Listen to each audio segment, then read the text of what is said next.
I'm really, really excited to be bringing you some fabulous leaders. We're going to have candid conversations. We're going to learn from their experience and hopefully get some really valuable morsels out of this series. So the reason why I've put this together is I have been in the industry for 20 years. I've been working with fabulous people. I've met some extraordinary leaders. I've helped build some extraordinary teams, and I really wanted to bring some of the knowledge and experience that I have come across to as many people as possible. So I've chosen LinkedIn Live to do this. I hope this forum works for everybody, and I will be here at 11:30 every Thursday until I run out of leaders to talk to, and I hope it's helpful for you. I've just put together this very short video to launch us each week so that people can see us go live, they can jump on board, and they know we're here. So bear with me, we will be going live at 11:30 as promised. So why is this important? This is important because it's to be good at what you do. It's really important to model good people. So if you want to be the best, model the best. And I have worked with so many wonderful leaders and helped them build teams. I've seen some really fabulous leadership styles. I've seen people who've developed over time as leaders, and the fastest way to do that is to, yes, there's theory, but let's move away from theory a little bit and let's look at what really happens in these roles for these people, and let's learn from the mistakes that some of the leaders have made. So I suppose I'm bringing mentors to the table through the experience that I have and the people who I have met over the years. So hopefully it's inspiring to you. Hopefully it's a place where you will gain some valuable information. Even if you pick up one thing from the conversation we're having each week, then that will be enough for me to feel as if I've brought you value. So I really do hope that you receive value from this. What I would love from you is if you can let us know you're here. Obviously we're live on LinkedIn. We would love interaction from you to know that you're here, you're listening. Let us know if there's something that comes up for you that resonates with you, something that you want to ask. The aim will be 20 minutes of conversation and then 5 to 10 minutes of Q&A, depending on how we end up. So hopefully that works for you all. As I say, please interact with us, engage. And if you would like a transcript of this session, I'm going to share transcripts with people who come to me and ask for them, and I will also put together a document which will be all of the key takeouts, the key learnings that we've received from each session. So I'll also be able to share that with you if you pop a comment in at the end of the conversation. So really excited to be here once again. Let's get on with it. I will see you on the other side. Hello. Good morning. I've got Oscar Trimboli here today. I'm very excited. Hi, Mel. Hi, Adib. How are you? We've got people jumping on already, so that's exciting.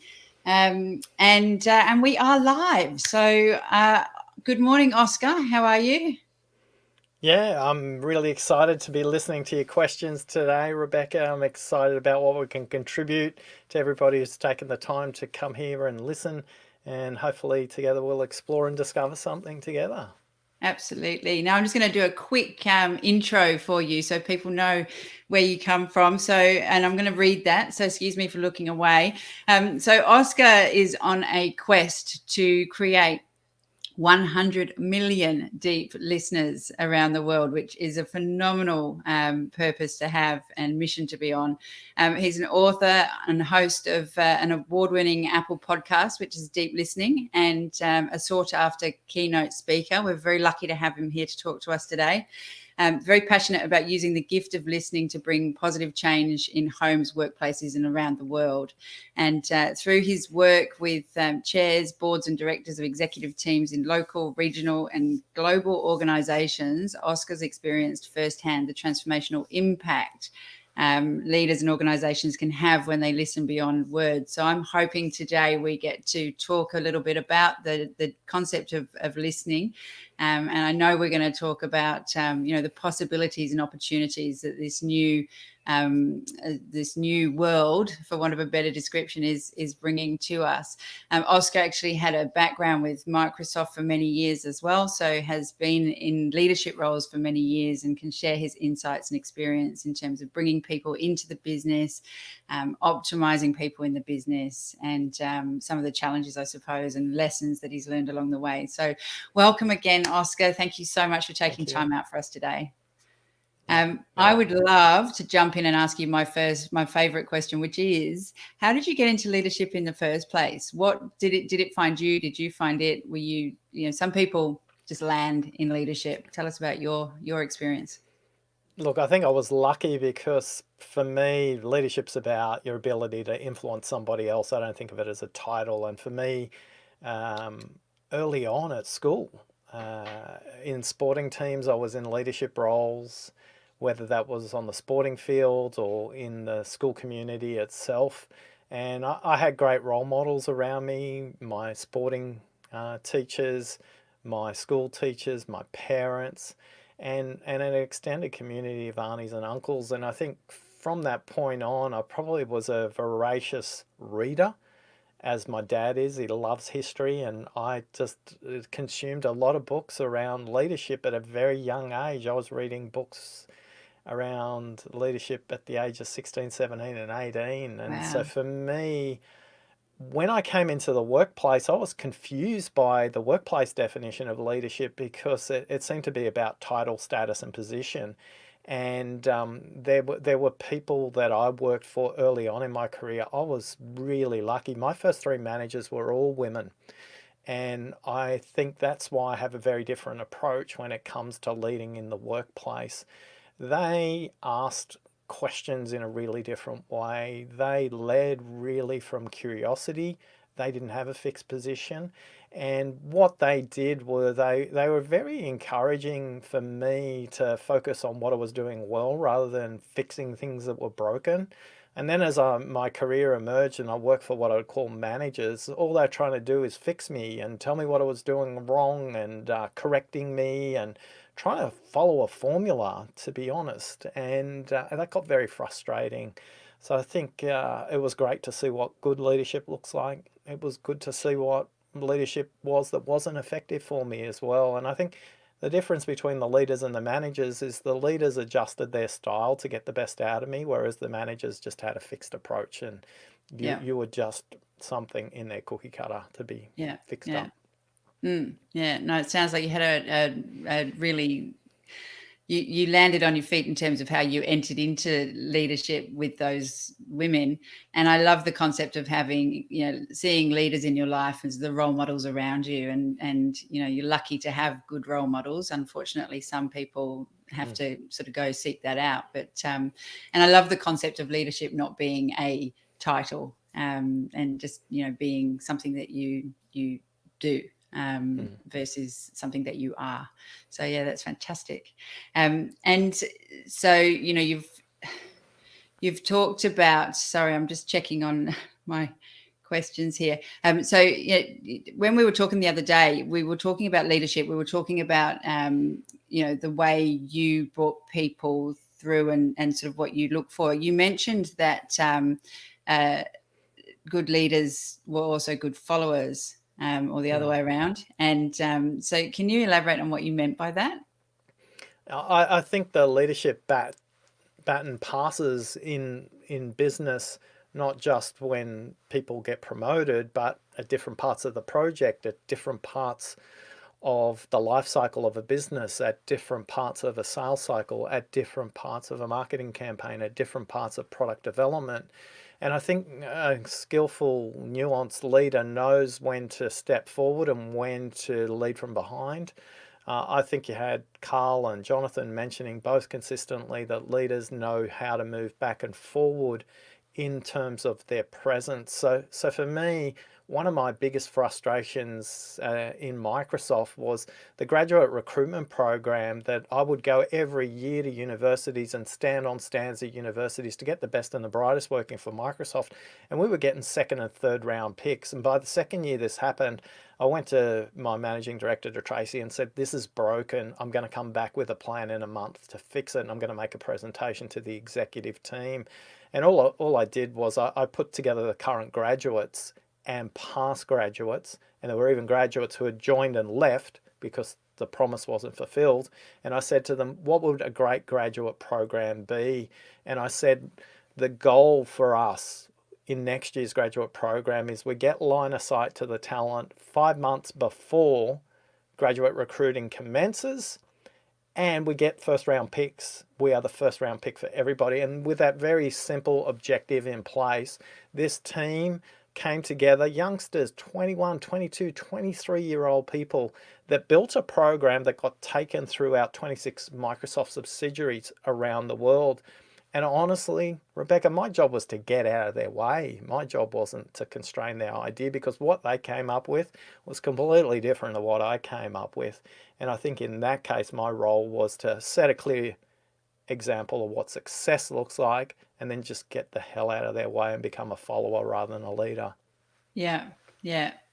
I'd love to just understand, was it at this time, was listening something that you think was important in how you were leading and the things you were doing? When did sort of the concept of deep listening come up for you? Look, it tracked through all my life. I went to a school with 23 nationalities, playing Italian card games against different nationalities. I could only speak one language, so I had to listen to body language if I wanted to become an effective card player. I was renowned in, whether I was at Vodafone or PeopleSoft or Microsoft, I was renowned for asking the question, so have we spent any time in the contact center listening to customers with this problem? And I didn't join the dots, but there was one meeting where we were doing a budget setting meeting between Seattle in our head office, Singapore in our regional office, and Sydney. There were 18 people on the video conference, and at the 20-minute mark, Tracy looked me straight in the eye and said, I need to see you straight after this meeting. And all I could think about for the next 40 minutes of that meeting was, how many weeks' salary have I got left, because I'm certainly going to get fired. And the meeting concluded. She asked me to close the door, and I thought, I'm definitely going to get fired because she's asked me to close the door. She said, do you know what you did at the 20-minute mark? And then I just thought, I'm definitely getting fired. And I said, no, Tracy. And she said, if you could code the way you listen, you could change the world. And to be honest, I didn't think anything about what she said. All I thought about is, I'm not getting fired, right? So I was really excited. I put all the money back in the bank account that I'd taken out because I got fired. And I didn't think anything out of at all. I skipped out the door and went, yeah, okay, I've got a really big budget for next year. I've got to figure out how to deliver it. And then 6 weeks later, our finance director, Brian, said to me, can you come and audit my listening in this budget setting meeting? It's like, Brian, listening? You've been talking to Tracy. I got a $1 billion+ budget to deliver with my division. I got to figure that out.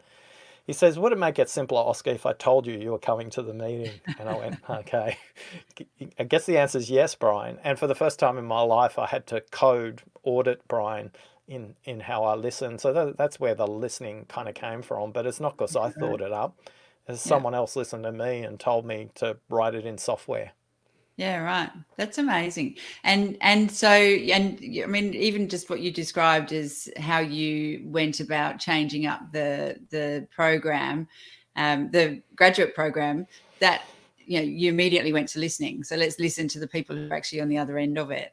And so have you found, as a leader, and obviously you coach a lot of leaders now, that listening is really important? And I suppose the question I'm leading to is, we are going through this huge transition to a really global workplace now.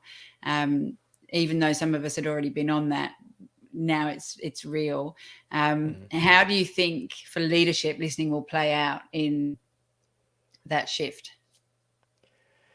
Look, I think what we know consistently with all the leadership psychographic tools and models that kind of code how people lead, There's always a component around listening. It's always a blind spot for a group of leaders. The really high performing leaders seem to do it naturally, and those that struggle don't. And I think the biggest difference between good leaders and great leaders, good leaders listen to what people say, and great leaders listen to what people mean. And I don't think in this time right now, where people are stuck in work environments that may make them feel isolated, that might make them feel anxious, I don't think leaders are doing a great job of listening to the emotional perspective of people in a fragmented workplace. It's not because people don't know what the consequences are and why we're moving to virtual, but what they want to feel like is that they want to feel like they're part of a tribe. And how does a leader create that connection virtually? There's a really skillful leader in Melbourne. Her name's Dr. Bronwyn King. She's cured more people of cancer by listening than she has by chemotherapy. She went out and started listening to fund managers in the world and got them to divest tobacco out of their portfolio. And she and we had a chat a couple of months ago, and every Friday she sends me a Michael McIntyre video because it came up in the conversation. And it is just what everybody needs right now: a bit of humanity, a bit of levity, a bit of fun. What are you doing to create that human connection right now in a virtual world? Because you can still post things in the mail, you can still ring people on the phone. Those things haven't gone away, and people are really craving that connection. And the people who are doing that well, they're creating really high performing teams at the moment. They're not struggling. Yeah, absolutely. And sorry, I was just while you were talking then, just glancing at the comments, and there's some people just sort of acknowledging they're here. Anybody has any questions for Oscar, please start to put those into the chat. We'd love to answer your questions. So many questions I've got. And so, we were talking the other day about the possibilities globally in terms of, the way the world is opening up now. And from a leadership perspective, what do you think are sort of some of the key things that leaders need to embrace beyond the conversation around listening, obviously, but to really embrace the possibilities that are now open to them? Look, for many of us right now, we have a mindset that's either, wow, look at all these possibilities, because our minds are open and we're curious about it. We have a confidence that we can adapt to it. There's another group of people that I'm working with right now it's like they're trying to de-risk everything. They're trying to minimize everything and minimizing costs. They're minimizing risk. And in doing so, the possibilities aren't going to show up because they're pointing their camera in the wrong direction. And for a lot of leaders, it's just, are you open to what's possible? I've been talking to clients right now that possibilities have opened up for them in exporting to markets that were never accessible to them because they had to travel there. Now, with the technology, they're able to connect with somebody as easily as they do in Melbourne as they do in Moscow. People can do it easily as Singapore as they do it in San Francisco. And I think it's about a mindset to go, what is possible, rather than what does this constraint force us to do. I think it's also forced people into making a big distinction between what's necessary and what's optional. And I think a lot of meetings are getting compressed. A lot of meetings are going away. And the stuff that we never questioned before, we are questioning now about, should we do that in a more amplified way, or should we just jettison it all completely? I think it takes a bit of imagination. I think it takes a bit of creativity. I think it takes a bit of curiosity for leaders to explore that. Yeah. And the leaders that do embrace that well, and I don't see that as being generational. I see all age groups of leaders. I see all cultural backgrounds, all educations, all genders. I don't think it's got anything to do with anything other than a mindset of possibilities. Yeah, absolutely. And there's the concept of the growth mindset, which it's a question of looking at what's possible, what could it look like versus, we're sort of locked down. And I think risk is a component. So people, they have to be curious but open to taking risks and allowing innovation to happen. And I think driving innovation is about curiosity and listening as well. I just think it's a fundamental of doing that stuff. Another thing that came up in our conversation the other day is we talked about I've just been caught by please comment on leaders who act on intuition. Thanks, Oscar, by the way, many years since. Whoever's put that comment in is a LinkedIn user, and we're not sure who you are, unless you can see a name, Oscar. Can you see a name on that one? No. Please comment Mark. on leaders who act on intuition. Mark Raffard. Oh, it's Mark Raffard. Okay. Sorry, Mark. There was no name came up on that for me. So there you go. Why don't we stop and just answer that question if you're okay with that? Let's do that. Yeah. The intuition has a place for sure. Yeah. But if a leader only acts on intuition, that's a pretty blunt instrument. It's like a leader who only leads with detail, or it's only a leader that leads with the big picture. When is intuition appropriate? When is intuition inappropriate?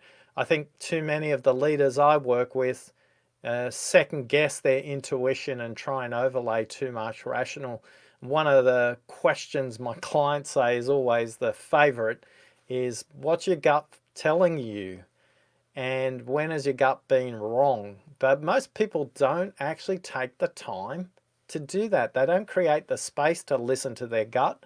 So they operate on autopilot. They operate from a very rational place, and they operate from a very linear place. I think intuition has its place, but if all you do is use your intuition as a leader, sometimes we can confuse our people too if that's all we do without explaining that it's coming from there.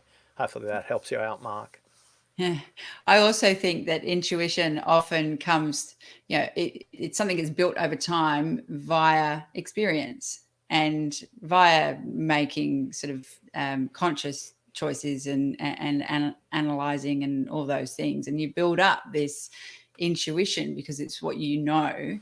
And sometimes you don't know why you're making that or why it feels that way, but usually it's based on something that you've seen or experienced or achieved in the past.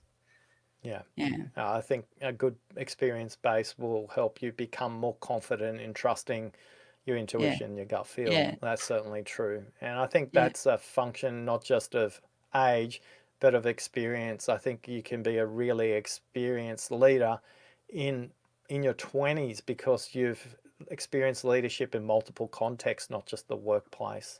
That's why a lot of people love hiring people from McDonald's, because they know from a very early age they've had to adapt in complex and ever-changing environments. So intuition has its place, but if that's all you do, you could confuse your staff.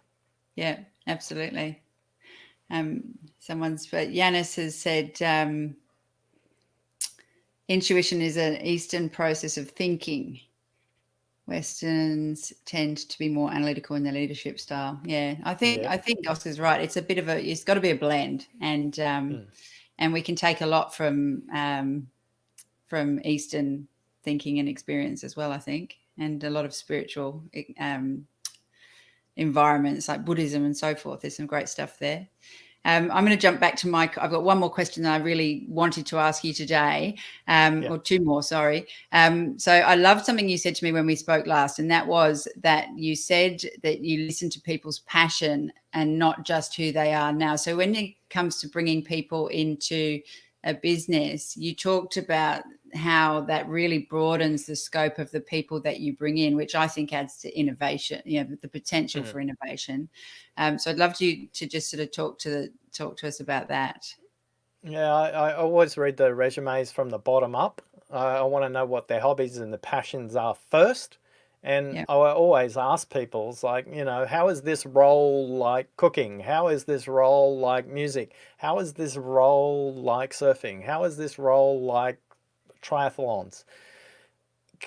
people light up immediately. People find themselves are more eloquent in the way they respond. They're less nervous. They're more natural. You get to what matters much quicker. You get to learn the human much faster. I remember there was a time at Vodafone where I hired an EA, an executive assistant for a sales role. And I copped a lot of flack for that. And people said, what is this hire all about? And this hire was an EA to an Asia Pacific vice president.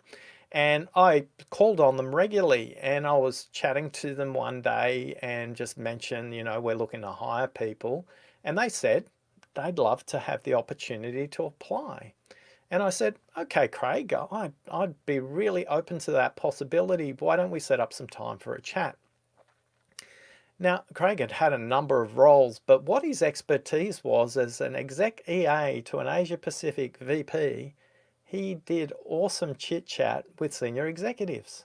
And it was a powerful skill that he required in a business development role. Now, when Craig came into the role, yeah, he struggled for 90 days, but we supported him through that. And what Craig was able to do was open up territories and possibilities in our sales process that we'd never considered before, because Vodafone were just hiring the same old people out of the same old industries. And Craig went on to a very successful career at Apple as a result. And, we chat semi-regularly, and he said, what was it that you saw in me while I was answering phones, doing couriers? And I said, you always remembered my name when I turned up. You always said something about it, and you were genuinely curious. And, I got in a lot of trouble for hiring that person, and then I ended up getting a diversity award for it a year later. So sometimes when you do something, you've got to go and kill a few sacred cows to make a difference in what you do. Yeah. So, I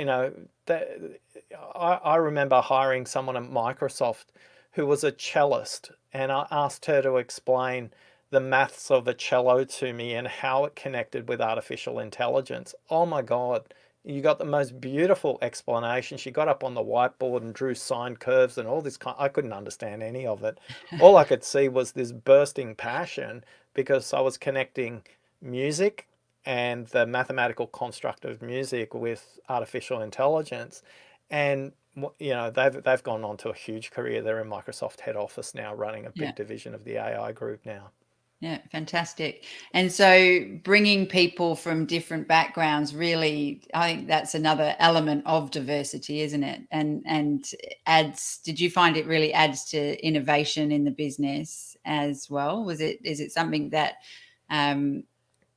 that you think is important for leaders to consider when it comes? Because I think when people look at diversity, they look at certain elements. They don't necessarily look at diversity in terms of experience in that sense. Yeah, well, I kind of look at the way I was always looking at it is there a diversity of thinking styles in my groups, in the groups that I was leading, in the teams that I was constructing, in the projects that I was leading, in the other parts of my life? Because the ones that were very narrow and had groupthink, they kind of got very linear results. But it was the breakthrough results that came when we started to become conscious of, oh, look, this person's very much in the detail. That's great. Let's bring them in. They're really good communicators. That's great. Let's bring them in. They bring a really good perspective of smaller businesses. Let's bring them in. They bring a really good perspective of bigger businesses. Let's bring them in. So it's being conscious and having a radar and a playing area to go, how do we bring the most effective group of people together, rather than going, this is the cards I've been dealt with? Because often I had the opportunity, particularly at Microsoft and at Vodafone, to bring industry participants into those conversations as well. So I was never limiting my team structure by the employee badge when they kind of sign into the system. There's a whole range of amazing possibilities out there when you think about how do you bring your customers and your suppliers into the process as well. And I don't think enough people give value to the supplier conversation or the customer conversation as part of a project. Yeah, that's a great point.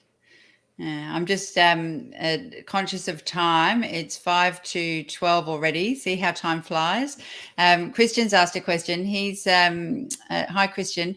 I actually noticed your question earlier, which is, isn't data-driven decision making what we should focus on? Now he's commented on your comments, killing sacred cows. Can you see that at the bottom? No, What are your but thoughts that's on okay. following on the following? If you're not killing sacred cows, you might be doing your job, but you're not leading. Yeah, that's true sometimes, but not always. There can be some very good reasons there are sacred cows, and there can be some very dogmatic reasons why there's sacred cows. So it's the curiosity to understand, is that sacred cow still relevant in the context you're operating in? Killing sacred cows from a vegetarian's perspective, just mass destruction in my own head, right? But the reality is, it's if that's your only operating mode, it's a really blunt instrument. And I think leadership is much more about flexibility, nuance, and curiosity than it is about a single formulaic approach that says we're only data driven or we're all about killing sacred cows. That's not true in all cases. It might be true in certain phases of business growth, but it won't be true in all phases of business growth. Yeah. So just be conscious to ask yourself the question, is our approach appropriate to what we're trying to solve? Because it will in most cases, but the cases where it's not becomes a really good conversation for you and the team to have. Yeah. Yeah, great answer. And sometimes you don't have the data to be able to make the decision. Sometimes you've got to do it differently. So, like you say, it Yeah, really look, does depend on where you're at. to some people interpret data driven as something that can be put into zeros and one. Let me tell you this, a feeling is data, and there's not many data driven organizations that use feeling as a data point. So there's something for everyone who's a data-driven organization to go and ponder on, because the most spectacular mistakes that organizations that are data-driven like Microsoft have made, they missed the entire mobile phone market because they had all the data to prove why the iPhone was too expensive. If they would have gone with their gut feel and gone, oh my goodness, it's a possibility, Yeah. maybe they didn't listen to their gut feel. There's another data point that they don't listen to. And that market's $100 billion market now. So there are pros and Yeah. cons for every approach. The question you've got to ask, is it appropriate? Yeah. Yeah. Fantastic. Thank you. And one more question here from Amit. Hi, Amit. Thanks for coming again. Is there a methodology behind deep listening? Yep, there's a very significant research database. There are books, podcasts, quizzes. There's a series of books. There's a series of playing cards. But the basic methodology is there's 5 levels of listening, and most people don't listen at the first level. They jump to level 2. And most people spend way too much time listening to what's said rather than listening to what's not said. So if you just visit oscartrimboli.com, you can catch all the resources there. Yeah. And you can listen to the Apple Award-winning podcast if you'd like as well, where we deconstruct the methodology. Brilliant. Brilliant. And I was going to say, for anybody who wants to, please reach out to Oscar on LinkedIn or jump on his website and check it out. I have one final question for you, and this is Sure. my always my closing question, and that is, if you could only share one thing that would be helpful for leaders, what would that one thing be? Listen to what's not said. Yeah. Okay. Beautiful. Thank you. I think we've covered most of the questions in the chat. So I really appreciate everybody joining us today. You're all amazing. A lot of you are regulars coming on board. So thank you. And I will be here next week with Pat Devlin from Aruba. And he will be talking about all things building teams. There's a lot of energy. So bring your energy, bring your questions. And I look forward to seeing you here next time. Thank you so much, Oscar. What you have shared with us has been fantastic. It's been a really enjoyable conversation, and I've loved having you on. So thanks again. Thanks for listening. All right. See you everybody. Thank you for joining us today. I'm so grateful you managed to take time out to spend with us. I hope you got some value from the conversation.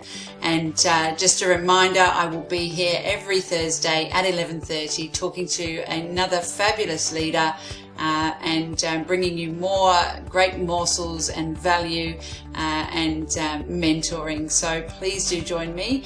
And if there's anything you would like to talk about when it comes to attracting, developing, retaining high-performing teams, please reach out. I would love to have a conversation. If you would like a transcript of the session, please remember to leave me a message or get in touch, and I'll also produce a document which will have the key takeouts from today's session, so I can share that with you too. All right, thanks again. Have a fabulous day. I will see you next time.